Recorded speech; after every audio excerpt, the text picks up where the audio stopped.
다시 새롭게 하나님과의 아름다운 추억이 저와 여러분 안에 마음 안에 깊숙한 곳에 자리 잡았으리라고 믿습니다. 하나님과의 추억을, 좋은 추억들을 많이 쌓으시기를 바라요. 그 추억들이 신앙생활에 큰 기쁨이 되고 신앙생활을 할 때마다 하나님이 주시는 또 은혜의 메시지들이 그 추억들을 통해서 다시 되새겨지고 그럴 줄로 믿습니다. 그저 과거만 생각하면서 그때가 좋았지, 그때가 너무 좋았어, 이런 의미가 아니라 그 일들로 인해서 힘을 얻고 그 일들로 인해서 다시 한번 그때로 돌아가고자 하는, 첫사랑이 회복되고자 하는 그 마음이 다시 한번 우리 안에 불처럼 솟아올라서 그래 다시 한번 주님을 뜨겁게 만나기를 원한다.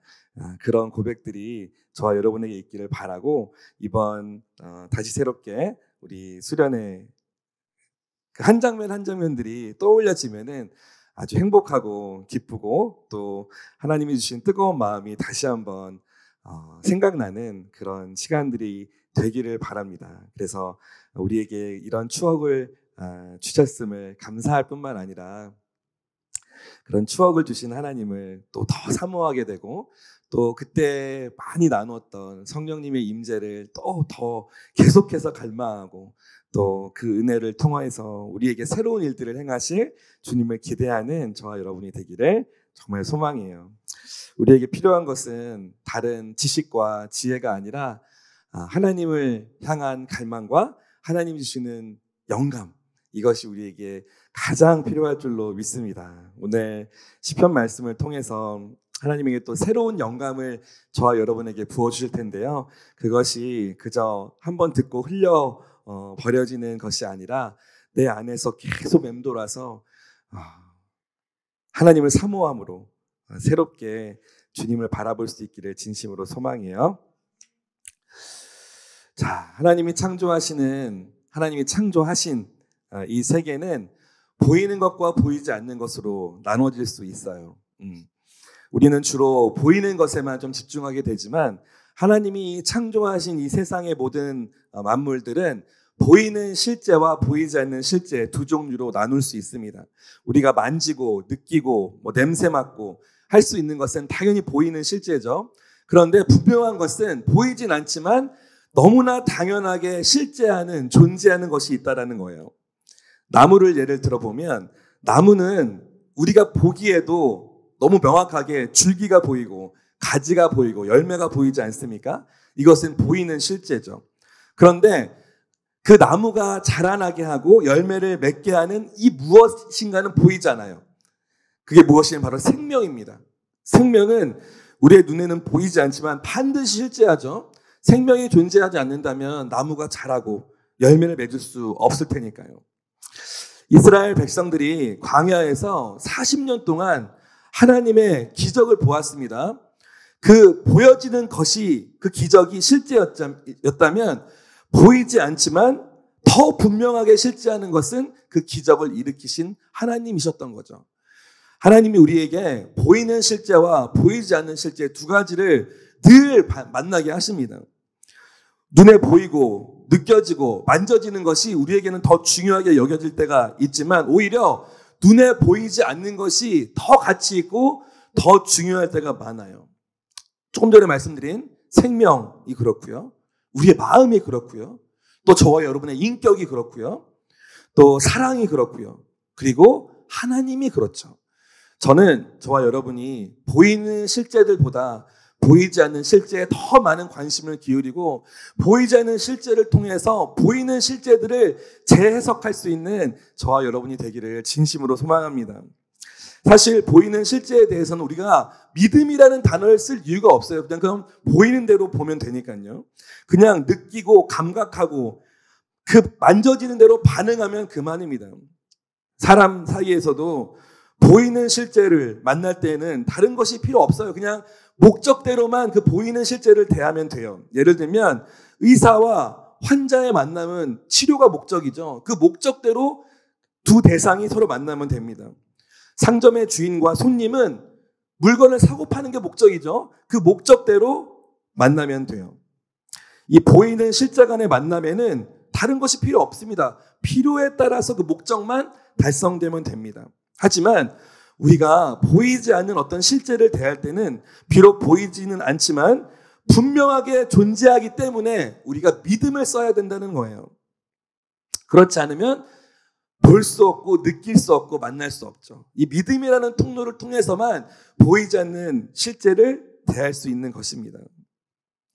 그래서 믿지 않는 사람들은 보여줘 봐라, 느끼게 해줘 봐라 이렇게 따지죠. 안타깝게도 보여드릴 수 없어요. 왜냐하면 믿음으로만 볼 수 있기 때문이죠. 믿음의 눈으로만 보이지 않는 실제를 볼 수 있기 때문에 아무리 그들이 보여줘 봐, 보이면 믿을게 라는 말은 듣기로는 합리적으로 들리지만 전혀 믿음이라는 도구를 쓰지 않으면 그것이 이루어질 수 없어요. 여러분, 우리에게는 지금 당장 눈에 보이는 실체, 손에 잡혀져 있는 그 무엇이 더 중요하게 여겨질지 몰라도 열매보다는 생명이, 외모보다는 마음이, 그리고 기적보다도 그 기적을 일으키시는 존재인 하나님이 우리에게는 더 중요하다는 것을 잊지 않으시기를 바랍니다. 저는 저와 여러분에게 보이지 않는 세계를 볼 수 있는 안목이 길러지기를 정말 바라요. 여러분, 배가 고프면 밥을 먹어야죠. 목이 마르면 물을 마셔야 합니다. 영적인 배고픔과 영적인 목마름에는 어떻게 하시겠어요? 영적인 배고픔과 영적인 목마름에는 생명의 영, 성령이 부어져야 합니다. 눈에 보이지 않죠. 하지만 영적인 배고픔을 채우는 유일한 도구는 생명의 영밖에 없어요. 성령이요. 영혼이 메말랐다고 생각한다면 다른 어떤 것으로도 대체할 수 없습니다. 무엇으로도 채워질 수 없어요. 내 영혼과 내 영혼의 궁핍함과 피폐함이 무엇으로 해결될 수 있는가? 다른 데서 해결될 수 없어요. 하나님이 주시는 생명의 영, 하나님이 주시는 성령이 아니고서는 우리 영혼의 배고픔과 갈급함과 피폐함과 궁핍함은 결코 해결될 수 없습니다. 제가 예전에도 한번 예화로 말씀드렸는데 유명한 우리가 너무나 잘 알고 있는 에디슨이 이런 말을 했죠. 천재는 1%의 영감과 99%의 노력으로 만들어진다. 노력이 얼마나 중요한지에 대해서 강조하고 있는 거겠죠.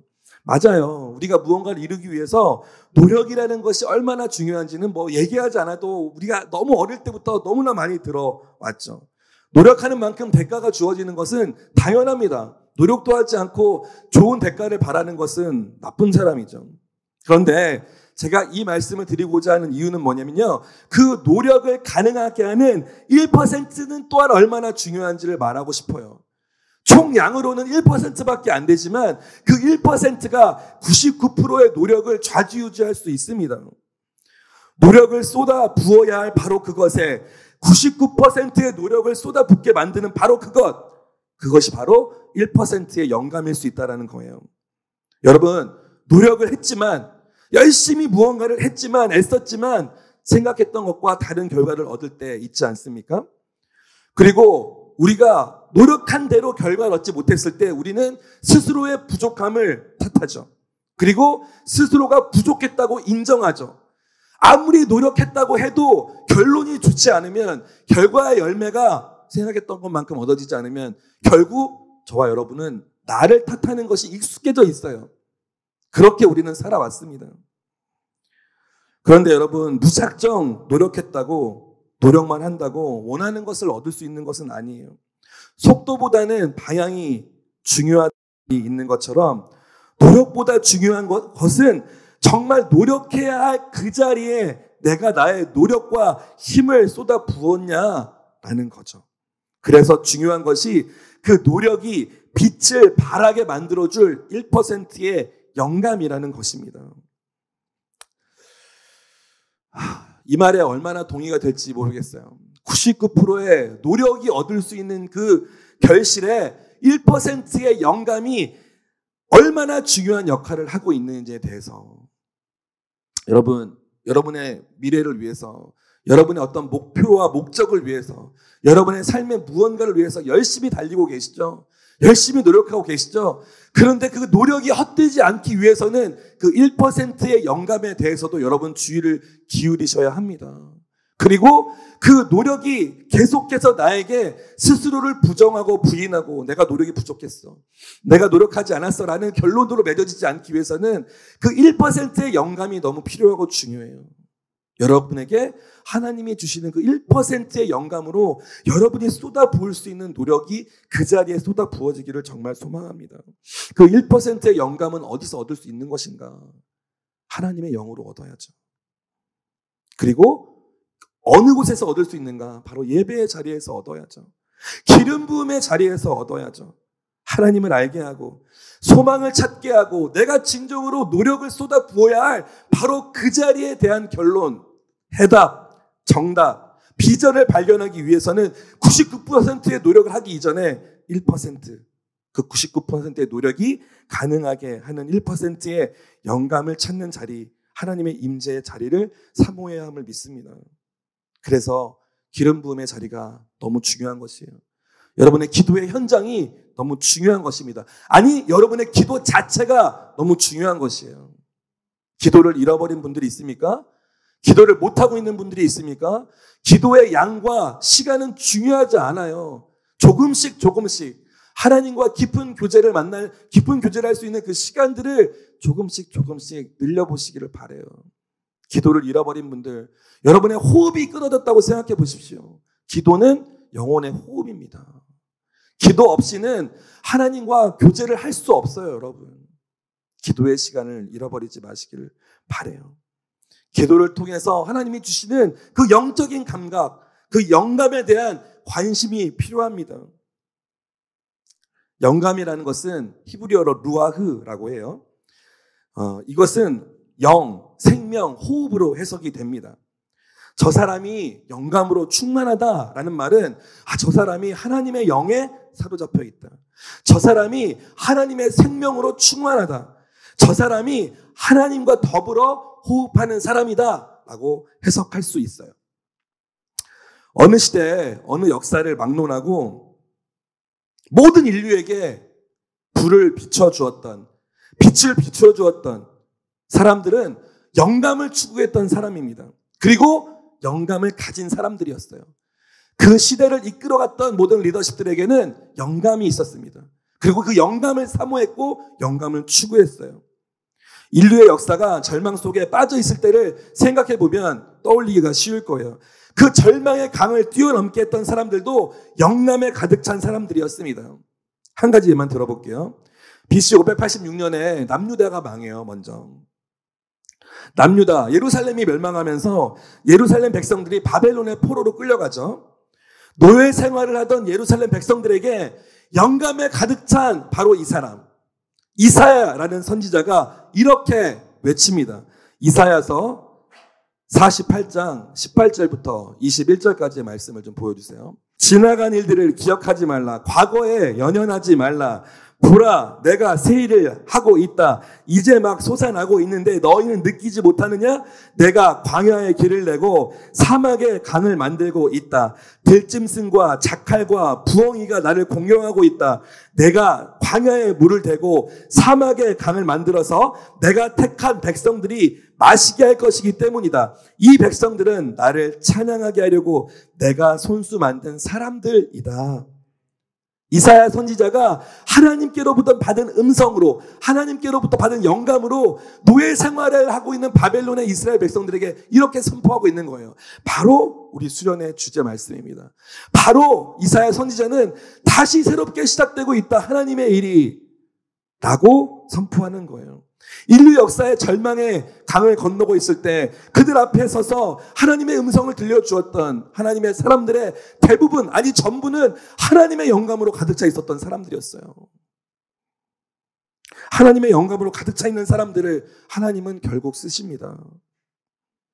이스라엘 백성들은 영감에 찬 바로 이 말씀에, 이 메시지에 힘을 얻었고 때가 이르자 다시 예루살렘으로 귀환하여서 예루살렘 성을 재건하지 않습니까? 우리가 너무나 잘 알고 있는 그 모든 역사의 과정들 앞에, 과정들 안에 하나님의 선지자들, 영감으로 가득 찬 하나님의 이름을 부르는 자들이 있었다라는 거죠. 여러분, 그렇다면 정말 우리에게 필요한 건 무엇입니까? 무엇입니까? 여러분, 우리의 지식이 그리고 우리가 쌓아놓은 노력이 아무 소용이 없어질 때가 있을 수도 있어요. 바로 얼마 전에 우리가 경험했잖아요. 코로나를 통해서. 코로나 시기가 왔을 때, 그 훨씬 전에 외환위기가 왔을 때 아무것도 할 수 없었고 그냥 그 절망의 강을 건널 수밖에 없었어요. 그런데도 그때 진리의 빛으로, 생명의 빛으로 앞자리에 서서 하나님의 이름을 외쳤던 사람들이 있습니다.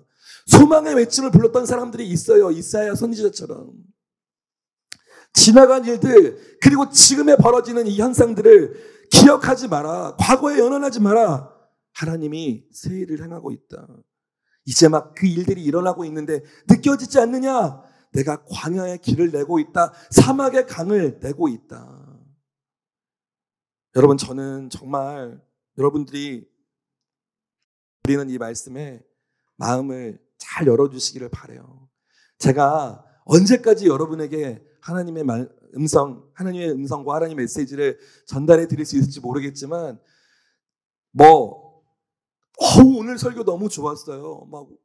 최고예요. 이런, 아무리 그렇게 얘기해도 그 안에 하나님의 영감이 여러분 안에 생기지 않았다면, 하나님의 영에 대한 갈증이 여러분에게 없다면 제 설교는 아무짝에도 소용이 없습니다. 무슨 소용이 있겠어요?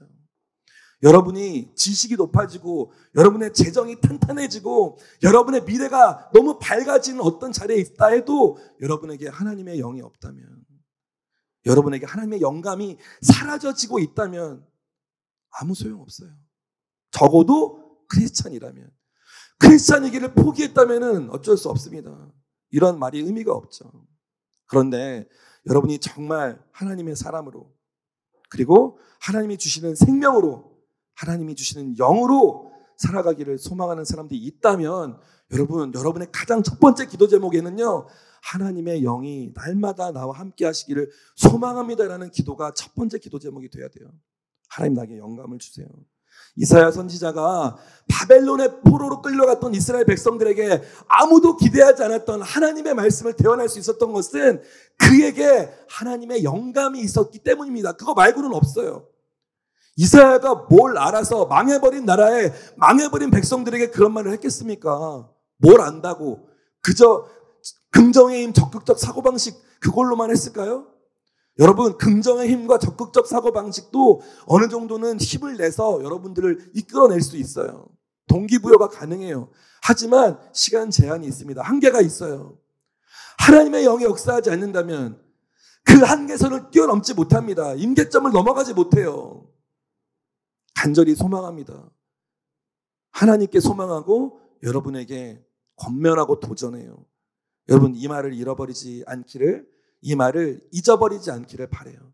지금 나에게 가장 필요한 것이 뭐지? 혹시라도 모든 상황은 다 다를 거예요. 여기 있는 사람들 각각마다 모든 상황이 다 다를 때 상황은 다르지만 이 말은 꼭 할 겁니다. 어려운 상황이 닥쳤을 때 지금 나에게 가장 필요한 것이 무엇이지?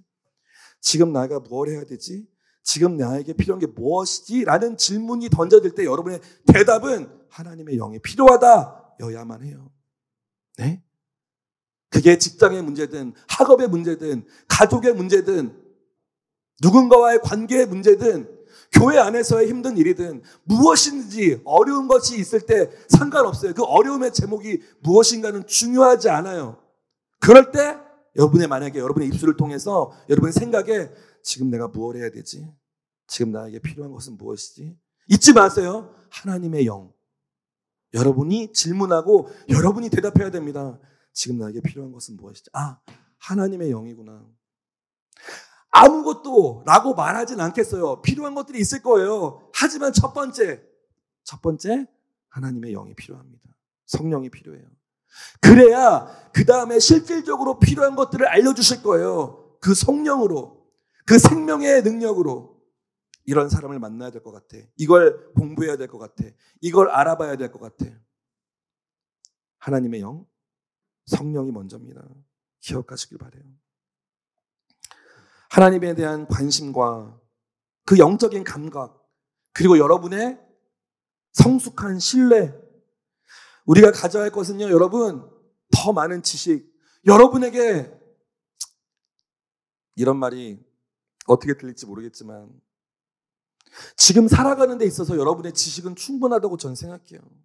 지금 살아가는 데 있어서. 지금 살아가는 데 있어서 여러분에게 정말 부족한 것이 상황에 따라서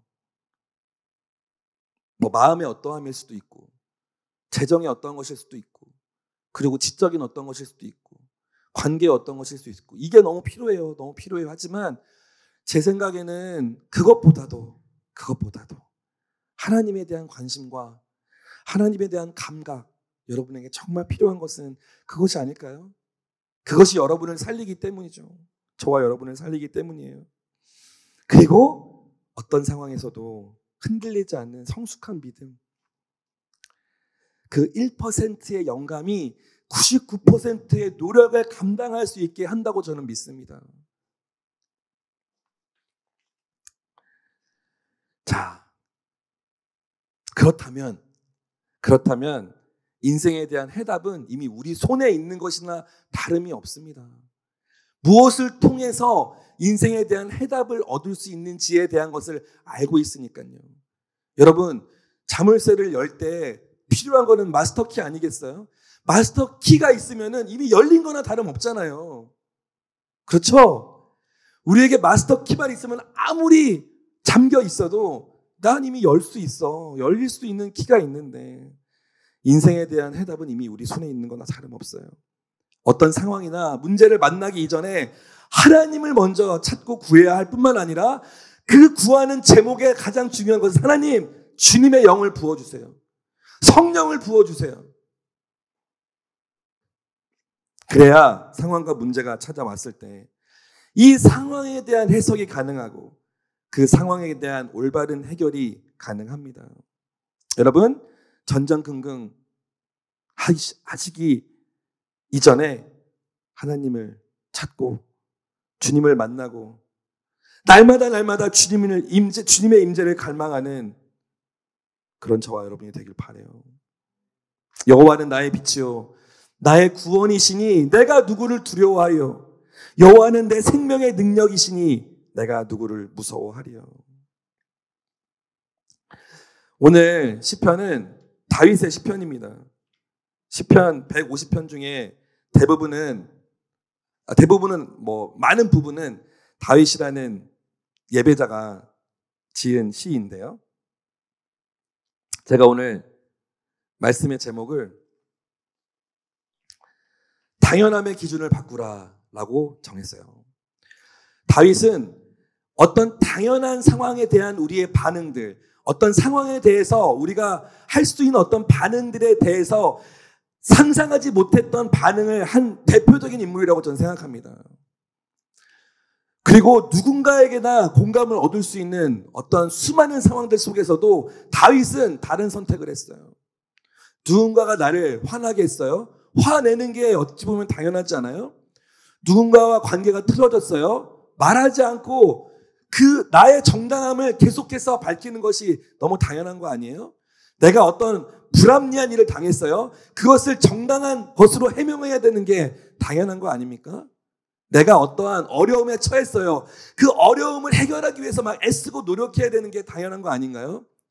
그런데 그 당연함의 기준이 다윗은 달랐습니다. 제가 앞에 말했던 모든 말들이 이 다윗에게 해당되는 말들이나 다름없던데요. 다윗이 구한 것은 그 문제에 대한 어려운 상황에 대한 해결 능력을 구한 것이 아니라 하나님을 먼저 구했다라는 거예요. 어려운 상황이 닥쳤을 때 그 상황을 해결하기 위해서, 그 문제를 해결하기 위해서 지식을, 사람을, 지혜를 찾는 것이 너무 당연하지 않습니까? 분노할 만한 상황에서 분노하는 것이 너무 당연하지 않아요? 그런 당연한 상황에서도 다윗은 그 당연함의 기준이 우리와 달랐어요. 오늘 말씀에서도 마찬가지입니다. 다윗은 왕으로 기름 부음 받은 이후에 비로소 탄탄대로가 시작된 것이 아니라 비로소 고생의 문이 열렸습니다.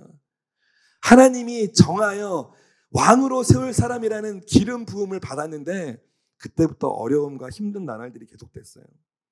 대표적으로 사울 왕에 의해서 다윗은 쫓기는 신세가 되었죠. 사울의 미움을 받고 골리앗이라는 아무도 상대할 수 없었던 블레셋의 장수를 물맷돌로 돌로 무너뜨린 용감한 청년 다윗을 사울은 시기하고 미워하기 시작했죠.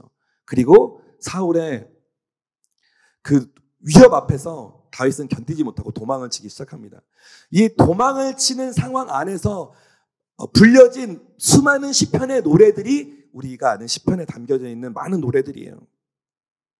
더더군다나 오늘 시편 31절의 말씀은 사무엘상 21절에 나와 있는 역사적인 배경을 담고 있는 말씀, 그 시편인데요.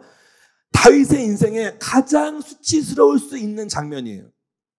누구도 이런 수치스러운 장면이 나의 일기장에 있는 것을 들춰내 보이고 싶지 않을 거예요. 우리 인생에도 얼마나 스스로 보기에 생각하기에 창피한 순간이 많습니까? 그런데 누구에게도 드러나고 싶지 않잖아요. 그런데 바로 이 성경에 다윗의 아주 수치스러운 모습이 담겨 있다는 거죠. 다윗이 정말 믿음의 사람이냐? 다윗이 정말 믿음의 큰 용사냐? 나는 의심이 들 정도로 오늘 사무엘상 21장 말씀, 배경 말씀을 먼저 보면 너무나 창피한 상황이 펼쳐져요. 그 말씀을 한번 보겠습니다. 사무엘상 21장 10절에서 15절 사이의 말씀이에요. 같이 한번 읽어보겠습니다. 내용이 아주 쉽기 때문에 여러분이 읽어보시면 이 상황이 금방 파악될 거예요. 자, 시작. 다윗이 거기를 떠나 그날로 사울에게서 도망쳐 가드왕 아기스에게로 갔다. 아기스의 신하들이 읽어주세요. 시작. 그의 신하들이 아기스에게 말했습니다. 저 사람은 그 땅의 왕 다윗이 아닙니까? 백성들이 춤추고 노래하며 사울이 죽인 사람은 수천 명이요 다윗은 수만 명이야 라고 말한 그 사람이 아닙니까? 다윗은 이 말에 마음에 걸렸습니다. 그는 가드왕 아기스가 너무나 두려웠습니다. 그래서 다윗은 그들 가운데 있는 동안 미친 척하며 문짝을 긁적거리기도 하고 수염에 침을 흘리기도 했습니다. 그러자 아기스가 신하들에게 말했습니다. 저 사람을 보라. 미치광이가 아니냐? 저 사람을 왜 내게 데려왔느냐? 15절. 내게 미치광이가 부족해서 저런 사람까지 데려와서 내 앞에서 미친 짓을 하게 하는 것이냐? 저 사람을 어찌 내 집에 들어오게 하였느냐? 네. 다윗은 자신을 죽이기 위해서 너무너무 집요하게 쫓아오는 사울과 사울의 군대를 피해서 블레셋 땅으로 망명을 한 거예요. 지금 상황이요. 왜 굳이 블레셋이라는 땅으로 갔는가? 이스라엘과는 아주 극도의 대적 관계에 있었던 나라가 바로 그 시대 블레셋이라는 나라였습니다. 그러니까 너무 극단적 적국이었기 때문에 여기까지 내가 넘어가 있으면은 설마 쫓아오진 않겠지라는 생각으로 사울이 가장 쫓아오지 못할 만한 나라, 그 땅, 블레셋 땅으로 도망을 친 거죠. 말씀에 나오는 가드라는 땅은요, 우리가 너무나 잘 알고 있는 골리앗의 고향이에요.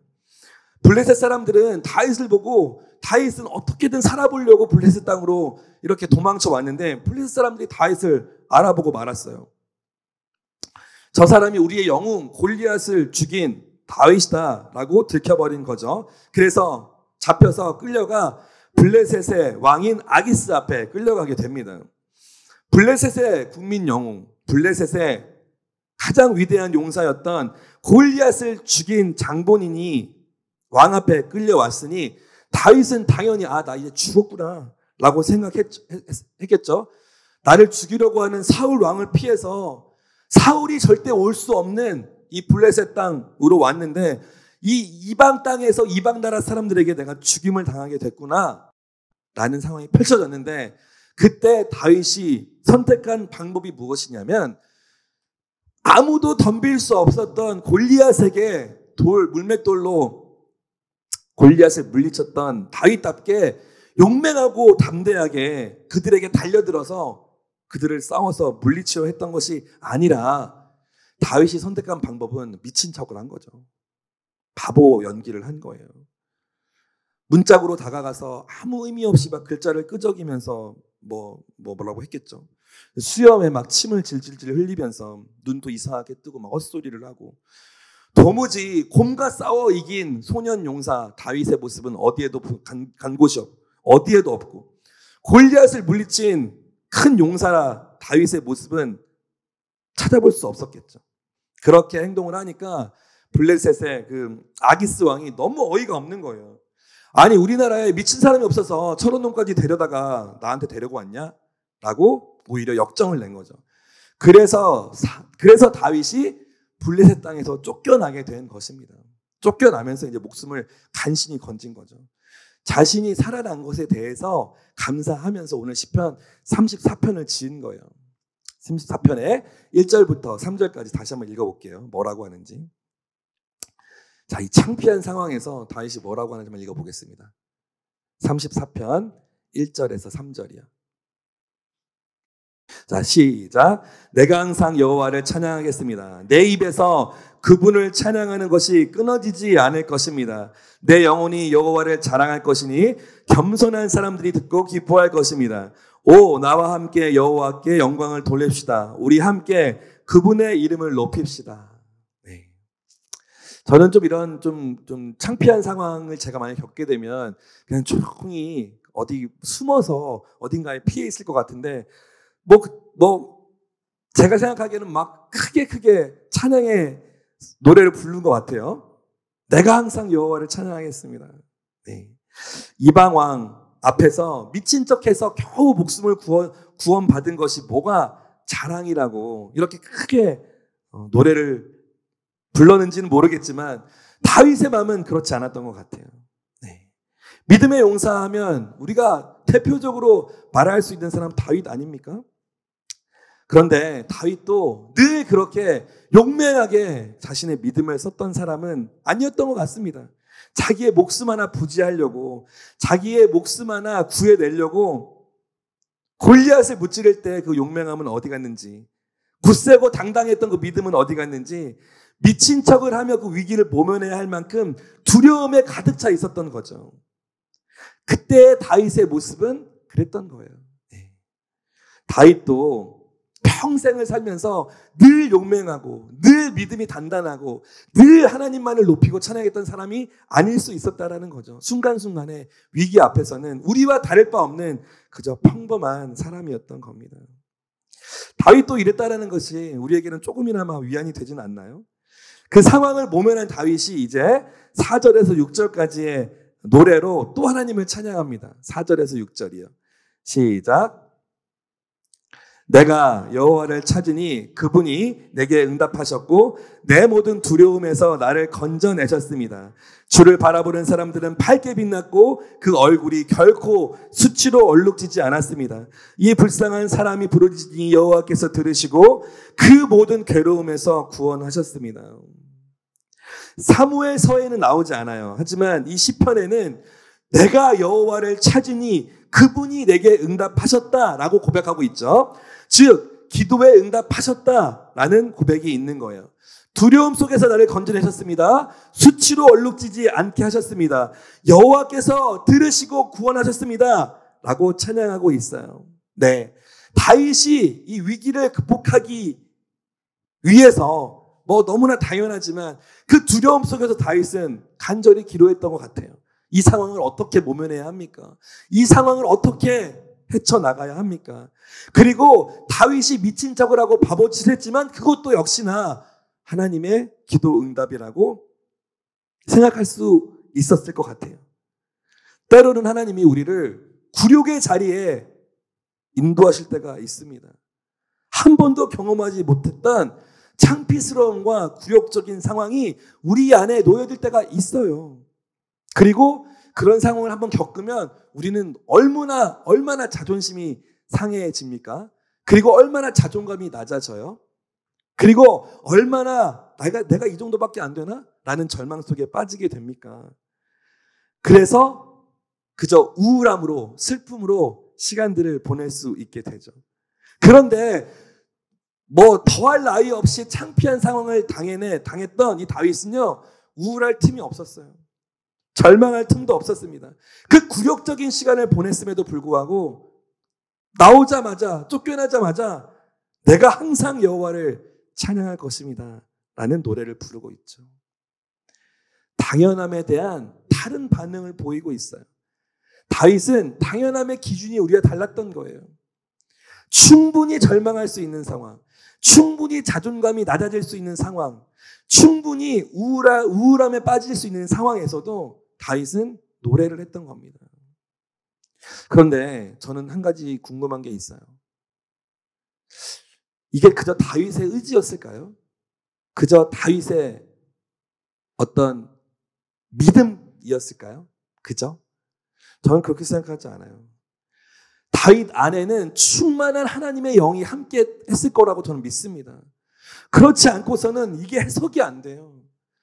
이 사람이 역사적으로 실제했던 사람이에요. 우리와 다를 바 없는 사람입니다. 우리와 동일한 감성, 우리와 비슷한 인격, 인품을 가지고 있었던 사람이에요. 위기와 억울함과 슬픔의 상황 속에서 얼마든지 슬퍼할 수 있고 우리와 동일하게 억울해할 수 있고 답답해할 수 있고 안타까워할 수 있는 사람이에요. 그런데 그의 반응은, 그의 대응은, 그의 표현은 우리와 달랐다라는 거죠. 여러분에게 도전합니다. 똑같은 상황은 아닐지라도 여러분을 굴욕적으로 만드는, 여러분의 마음에 절망이 찾아오게 만드는, 여러분의 인생에 내가 생각해도 너무 안타까운 상황에 처해 있을 때, 인생에 찾아오는 이런 비참한 시간 앞에 맞닥뜨려졌을 때 한 번쯤은 다 경험해보지 않았습니까? 여러분 어떻게 반응했습니까? 어떻게 대응했나요? 어떤 표현을 했나요? 묻고 싶어요. 그런데 제가 묻지 않아도 우리의 첫 번째 반응들은 거의 비슷했을 거예요. 거의 비슷했을 것입니다. 아픔과 슬픔에 대한 마음의 그 상처를 품고 많은 시간들을 보냈겠죠. 그리고 그것이 분노로 변했던 사람들도 있을 거예요. 그 분노의 시간들을 보낸 적도 있을 것입니다. 그리고 우울의 깊은 터널로 빠져들어가서 언제 헤어나왔는지 모르는 그 시간들을 보냈던 사람들도 있을 거예요.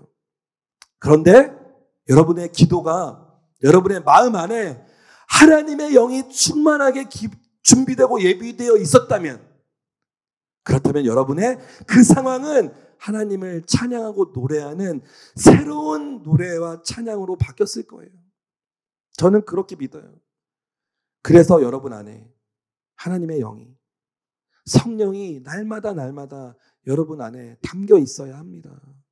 그렇다면 그 모든 상황들에서 여러분이 대하는 여러분의 표현과 여러분의 반응은 이전에 내가 경험했던 것과는 절대 다를 거예요. 하나님의 도우심을 경험해 본 사람, 하나님의 영이 내 안에 담겨서 하나님을 향한 찬양의 노래가 상황과 상관없이 올려졌던 사람이라면 이것과 동일한 감정을 느낄 수 있겠죠. 8절에서 10절까지. 그래서 다윗은 많은 사람들에게 이렇게 권면하고 있어요. 8절부터 10절까지 보겠습니다. 시작. 오 성도들이여, 여호와의 선하심을 맛보고 깨달으십시오.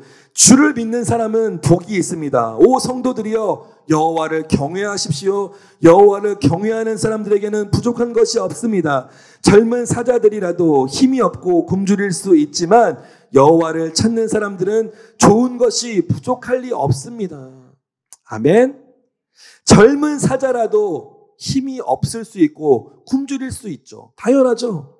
그런데 하나님을 찾는 사람, 하나님을 경외하는 사람, 하나님의 영이 내 안에 있는 사람들에게는 부족할 것이 없다. 다윗의 고백입니다. 여러분, 우리가 오늘 본문을 통해서 다윗에게 배워야 할 것은 바로 이것이에요. 당연함에 대한 나의 반응. 당연함에 대한 나의 반응. 이거는 내가 너무 화를 내야 마땅한 상황 아닙니까? 예, 맞아요. 이건 내가 너무 슬퍼해야 될 마땅한 상황 아니에요? 맞아요. 이 상황은 내가 이 사람과 얼굴도 보지 않아야 되는 상황 맞습니까? 맞아요. 그런데 그 당연한 그 상황과 그 당연함의 기준이 다윗은 달랐다는 거죠. 그리고 하나님은 그런 반응과 그런 태도를 원한다는 거예요. 여러분, 실패의 경험이 있죠? 낙심해야 마땅할 경험들이 반드시 있을 것입니다. 누구에게나. 그때 어떻게 반응하셨어요? 그리고 그 굴레를 어떻게 극복하셨습니까? 저는 다윗의 수준이 저와 여러분의 수준이 되기를 정말 소망해요. 저는 저와 여러분의 상황에 대한 대처가 이 다윗이 하는 것과 동일해지기를 원합니다.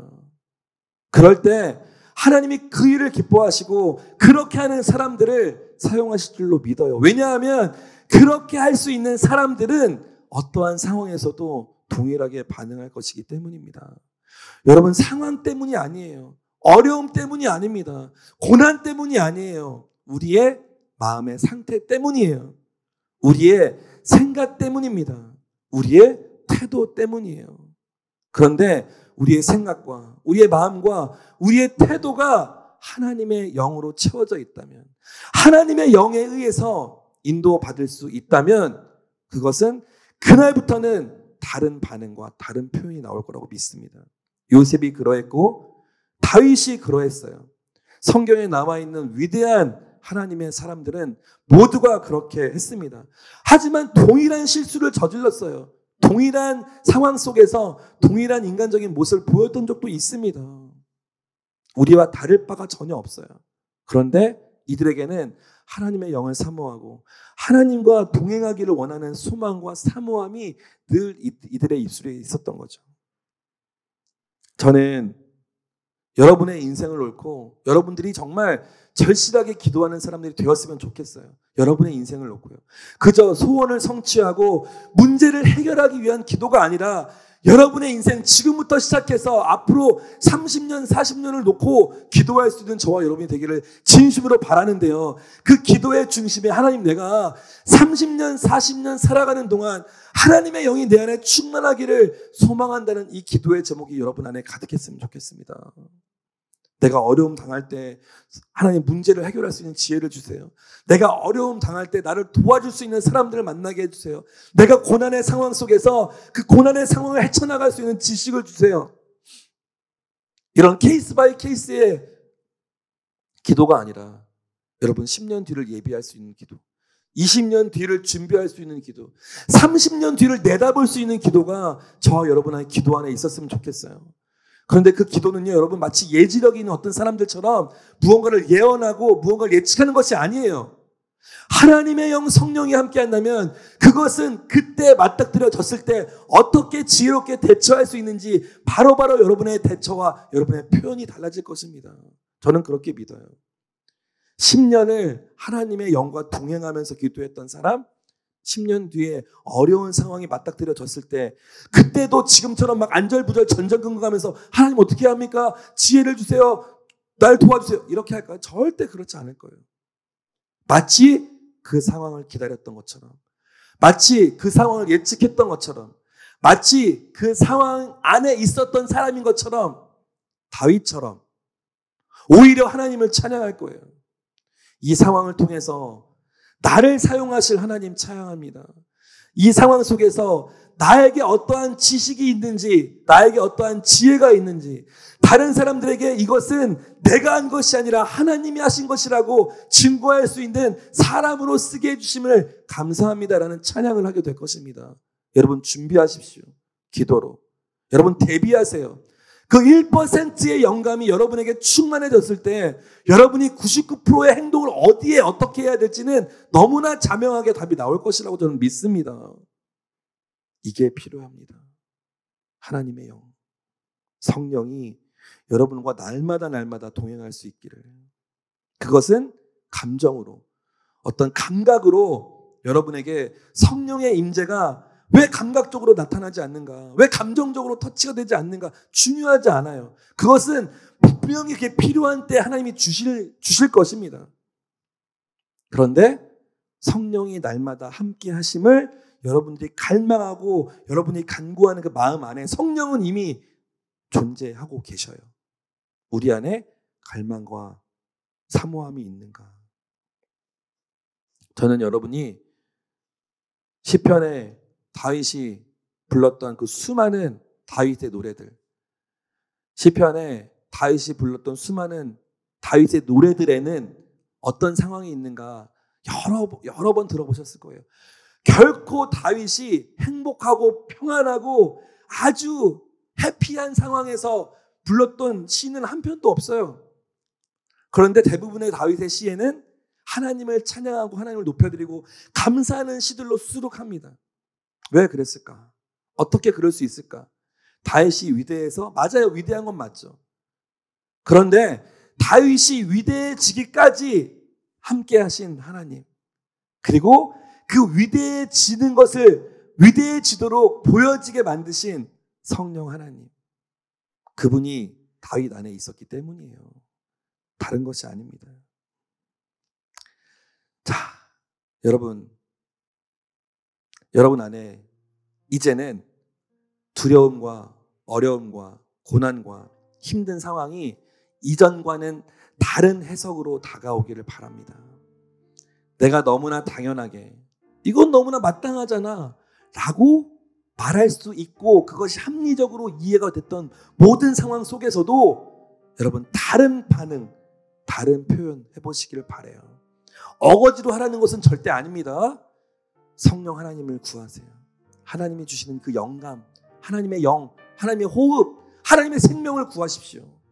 그러면 이전의 나의 모습이 아닌 새로운 모습들의 반응이 나올 것입니다. 여러분 혹시 실패했습니까? 실패의 현장 속에 최근에 있었습니까? 고난의 아픔의 시간들을 보내고 있습니까? 어둠의 터널을 지나고 있습니까? 그 터널 밖으로 나오려고 애쓰지 마십시오. 그 터널 안에서 하나님과 동행한다면 그것은 더 이상 어둠의 터널이 아니라니까요. 그 어둠을 밝히는 진리의 빛이 나로부터 발사된다니까요. 나로부터 발현된다니까요. 그 어둠의 터널 가운데 예수님의 빛을 발산하는 저와 여러분 되기를 진심으로 소망해요. 그 어둠의 터널 속에 수많은 사람들에게 그 빛을 밝혀줄 수 있는 저와 여러분이 되기를 소망합니다. 할 수 있어요. 될 수 있습니다. 우리로 가능한가? 아니요. 결코 그렇지 않습니다. 하나님 때문에 가능해요. 성령님이 이기 때문에 가능합니다. 우리에게 필요한 것은 여러분의 빈손이에요. 여러분의 빈 마음이에요. 여러분의 가난한 심령이에요. 그리고 하나님을 향한 소망이에요. 나의 미래, 나의 장래가 정말 주님이 기뻐하시는 모습으로, 내가 생각해도 너무 감사하고 기쁘고 행복하고 뿌듯한 모습으로 변화되기 위해서 여러분에게 필요한 것은 문제 해결이 아닙니다. 소원 성취가 아니에요. 그것은 아주 작은 일부분, 나에게 아주 잠깐의 기쁨을 주는 것뿐이에요. 하나님이 함께 하실 때 내가 이런 생각도 하게 되네. 하나님이 함께 하실 때 내가 이 사람에게 이런 말도 하게 되네. 하나님이 함께 하실 때 내가 이런 말을 이렇게 했더니 이 사람이 살아나네. 하나님이 여러분에게 원하는 것은 하나님의 생명이 여러분에게 부어져서 그 생명으로 다른 사람들에게 새로운 생명을 부어주기를 원하시는 거예요. 그러면 여러분의 인생은 진정으로 이게 바로 행복한 인생이구나. 이게 바로 의미 있고 가치 있는 인생이구나 라고 느껴질 거예요. 오늘 기도하실 때 다른 어떤 수많은 기도보다 하나님의 영이 내 안에 부어지기를 간절히 기도하시길 바랍니다. 다윗도 바울도 요셉도 하나님의 영이 함께 했을 때 그 고난은 더 이상 고난이 아님을 스스로 고백하고 있음을 성경에서 얼마나 많이 보았습니까? 그 고백이 여러분의 고백이 되길 바라요.